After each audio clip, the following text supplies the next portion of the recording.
नैतिक मिश्र जी, कानपुर। राधे राधे महाराज जी। महाराज जी, आपकी कृपा से मैं अध्यात्म मार्ग पर चलने का प्रयासरत हूँ।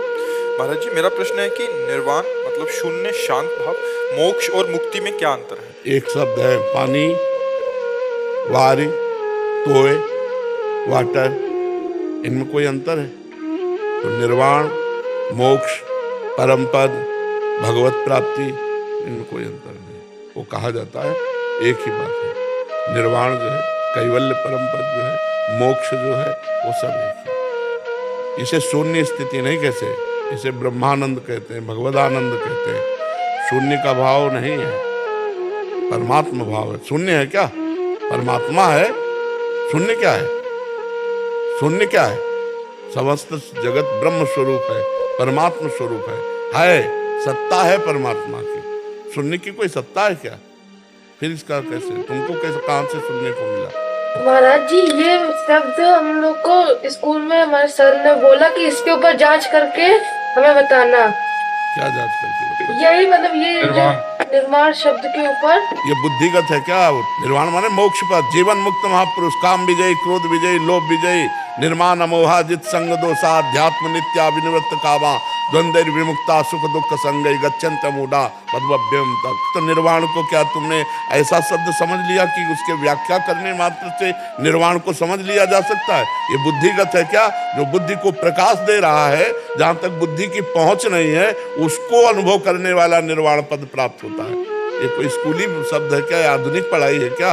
ये तो वेदांत है बच्चा।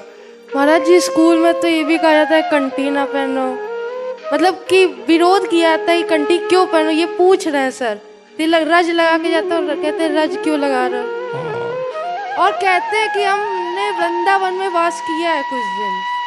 कमल का पराग जब निकलता है ना, जल में कमल होता है ना, तो भौरे उसका स्वाद लेते हैं, मछली और मेढक और मगरमच्छ वहीं आसपास होते हैं, वो स्वाद नहीं लेते हैं।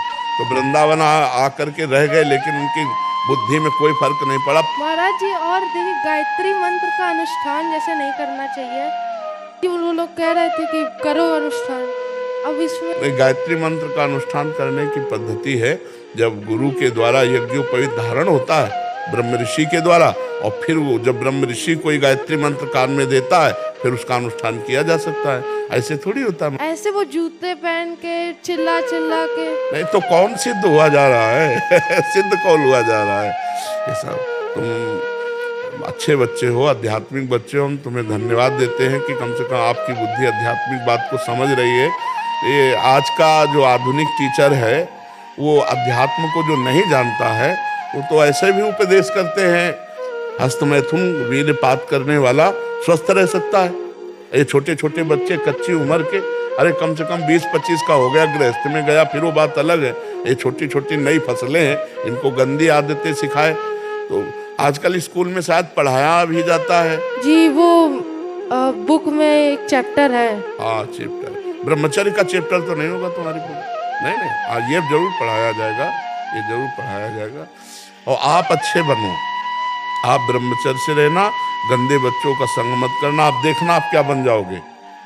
पौधे को संभाल के चले, वृक्ष बन जाए तो हजारों की छाया बन जाता है। अगर आप अच्छे बच्चे बन गए तो हजारों को सुधारने वाले बन जाओगे, पैंट शर्ट में महात्मा बन जाओगे। महात्मा स्थिति होती है, तो बहुत अच्छा है, लेकिन किसी की निंदा मत करना।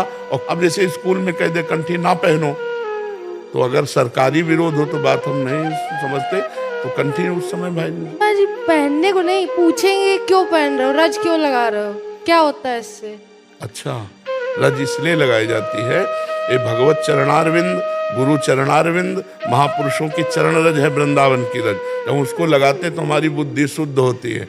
और कंठी जो तुलसी वृंदा सखी है, इनको हम धारण किए हैं। अगर हमारी अभिमृत्यु हो जाए तो हम नरक नहीं जाएंगे। और ये भगवान के दासत्व की कंठी है, हम भगवान के दास हैं, इस बात का प्रतीक है। जैसे माताएं बहनें से पूछो कि तुम सिंदूर क्यों भरती हो, पति का मंगल सूत्र क्यों धारण करते हो, तो ऐसे ही हम अपने भगवान के दासत्व का तिलक लगाते हैं, और मंगल सूत्र की तरह तुलसी जी धारण किए कि हम भगवान के दास हैं। और ये सबका अधिकार है, सब भगवान के जीव है, ऐसा कैसे हो सकता है? यही तो बड़ी विचित्रता आती जा रही है कि आधुनिक पढ़ाई पढ़े हुए बच्चे व्यभिचार में